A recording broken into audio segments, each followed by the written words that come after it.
Les saluda el diácono Óscar López este sábado 17 de abril, sábado de la segunda semana de Pascua.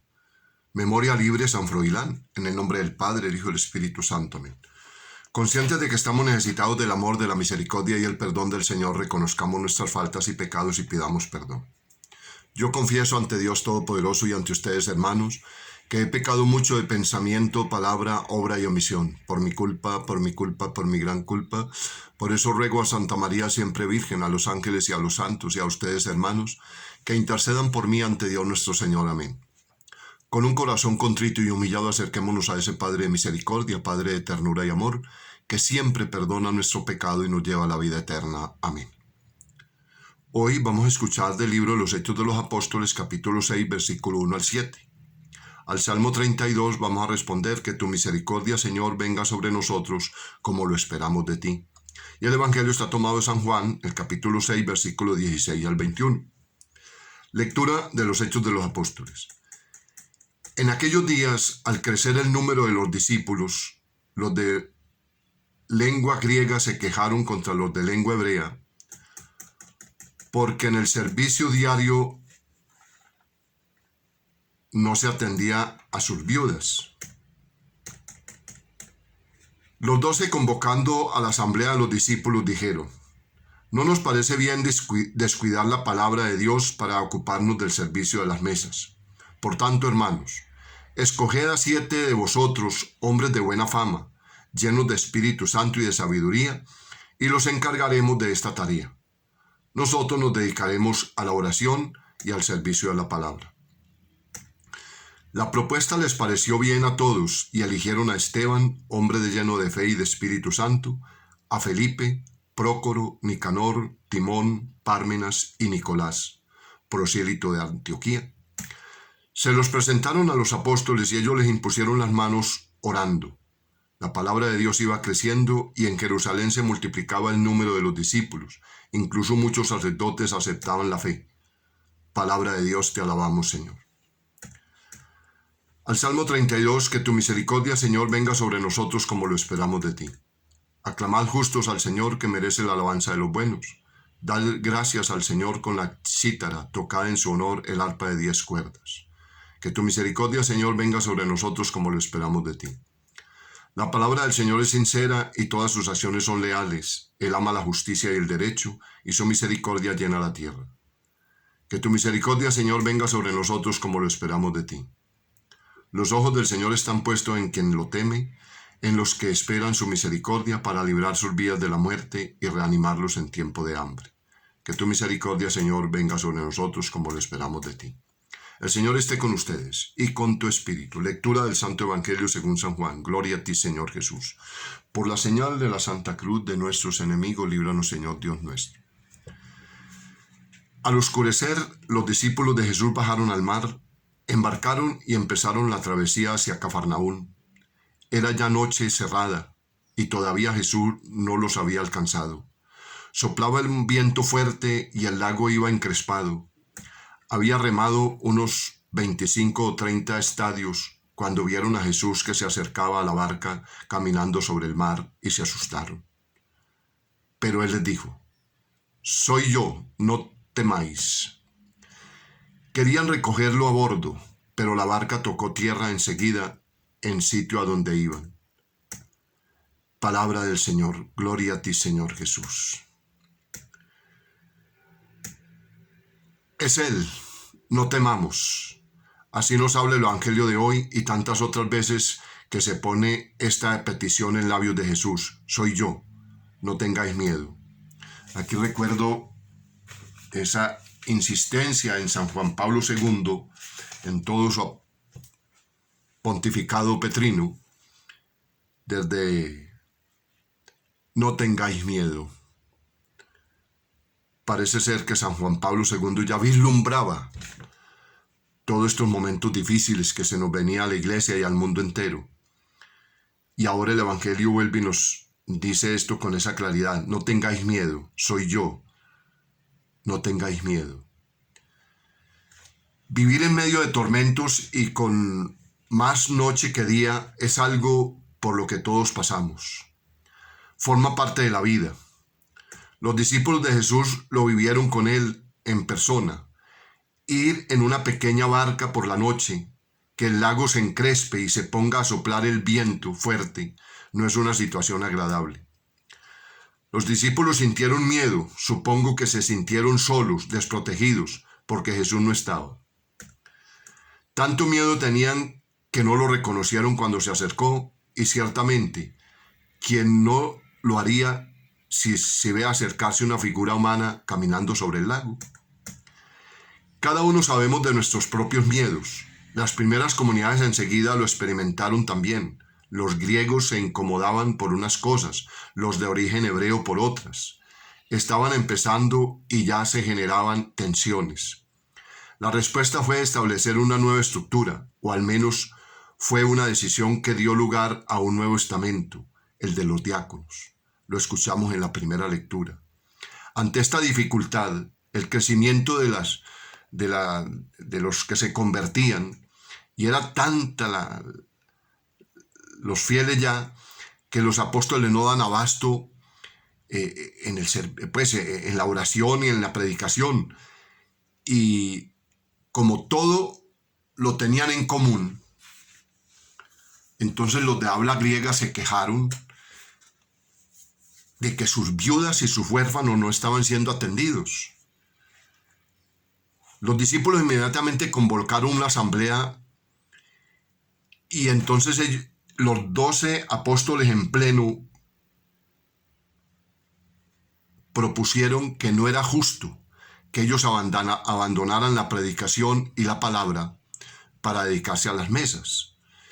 Entonces les pidieron a los de habla griega que escogieran 7 hombres de fama, de buen espíritu y de sabiduría. Ahí fue donde escogieron los primeros diáconos. Esteban fue el primer protodiácono, que fue mártir. Y entonces vemos que nace un ministerio tan rico en la iglesia. Qué pesar que en la iglesia primitiva, hacia el medioevo, se creció tanto, se infló tanto el diácono, el archidiácono, todo esto. Entonces, mire que se desapareció. Y ahora cuando vuelve el Concilio Vaticano y lo revive, pues hay algunas partes donde muy reciente que lo revive el Vaticano II, lo vuelven otra vez. Aquí de pronto nos tardamos un poco, pero qué bueno. Ha sido una bendición y una esperanza para la iglesia, y más en estos tiempos difíciles, cuando las vocaciones al sacerdocio están mermando, y entonces hay estos hombres con doble sacramentalidad al frente de una familia que también asumen esta responsabilidad de predicar el evangelio, de llevar la palabra salvadora, sanadora, liberadora a tantos hermanos. Por eso, hermanos, démosle gracias a Dios por todos estos regalos que va suscitando en la medida que va pasando las realidades de la vida en las que nos vamos enfrentando. Asimismo, ha sucedido con algunos santos en algunos momentos difíciles, de oscuridad, de tiniebla en la iglesia, en la experiencia que está viviendo. Y va suscitando el Señor hombres de luz, hombres de sabiduría, hombres que vuelven como a recargar las baterías de la iglesia y sigue adelante. Es el caso de un San Francisco de Asís, un San Agustín, y así sucesivamente, una Santa Teresa de Ávila, una Santa Teresa de Calcuta, una Santa Faustina Kowalska.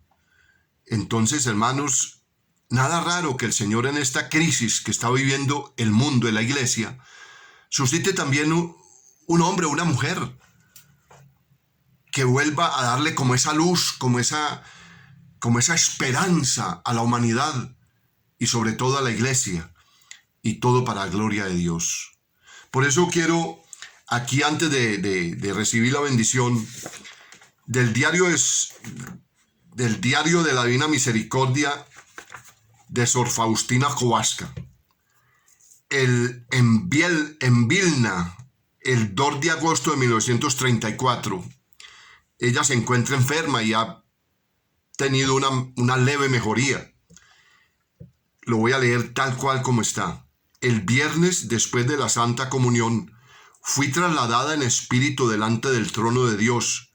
Delante del trono de Dios vi las potencias celestiales que adoran a Dios sin cesar. Más allá del trono vi una claridad inaccesible a las criaturas. Allí entra solemnemente el Verbo encarnado como intercesor. Cuando Jesús entró en esa claridad, oí estas palabras. Aquí son las palabras de Jesús. Escribe enseguida lo que vas a oír. Soy el Señor en mi esencia y no conozco mandatos ni necesidades. Si llamo a las criaturas a la vida, esto es el abismo de mi misericordia. Hasta aquí las palabras de Jesús. En aquel mismo momento me vi en nuestra capilla, como antes en mi reclinatorio. La Santa Misa terminó, ya tenía escritas estas palabras. Cuanto vi, mi confesor debía sufrir a causa de la obra que Dios realizaba a través de él. Me espanté durante un momento y dije al Señor: Jesús, después de todo, esta obra es tuya, pues ¿por qué te portas con él de tal modo que parece que se la dificultas mientras exiges que la lleve adelante? Escribe qué día y noche mi mirada descansa sobre él y permito estas contrariedades para multiplicar sus méritos. Yo no recompenso por el resultado positivo, sino por la paciencia y el trabajo emprendido por mí. Hasta aquí toda esa experiencia mística que tuvo Santa Faustina acerca del que estaba llevando a cabo esa obra de la misericordia, el confesor. Y aquí, pues el Señor también nos invita a usted y a mí a escuchar atento el querer de Dios. Lo escuchamos en el Evangelio, lo escuchamos en las santas misas, lo vivimos en la Eucaristía. Es necesario renovar nuestra mente, nuestro corazón, todo nuestro ser integral. Es necesario renovarlo. Estamos en Pascua, estamos en esta cincuentena pascual, y para que felizmente podamos salir airosos en toda esta realidad que estamos viviendo, es necesario que apresuremos nuestra conversión, nuestro cambio radical en mente, en corazón, en actitud, en comportamiento, en la forma de hablar, en la forma de alimentarnos, en la forma de vestir, porque es que solo al vernos identifiquen que somos hijos de Dios, que somos bautizados, que somos hombres de fe. No podemos seguir viviendo en el mundo la francachela, los placeres, los quereres del mundo. Es necesario que pongamos por obra el querer y la voluntad de Dios por encima de toda la realidad que está viviendo el mundo. Gloria al Padre, al Hijo y al Espíritu Santo, como era en un principio, ahora y siempre, por los siglos de los siglos. Amén. El Señor les bendice en el nombre del Padre, del Hijo y del Espíritu Santo. Amén. Estamos en un fin de semana de confinamiento, en una forma de acordeón, 4 días de labores, de poder salir a hacer nuestras actividades cotidianas de urgencia, y 3 días de encierro. Acudamos a la norma, protejámonos, cuidémonos, desinfectémonos, hagamos lo que esté en nuestras manos. Dios hace la mayor parte. Así sea.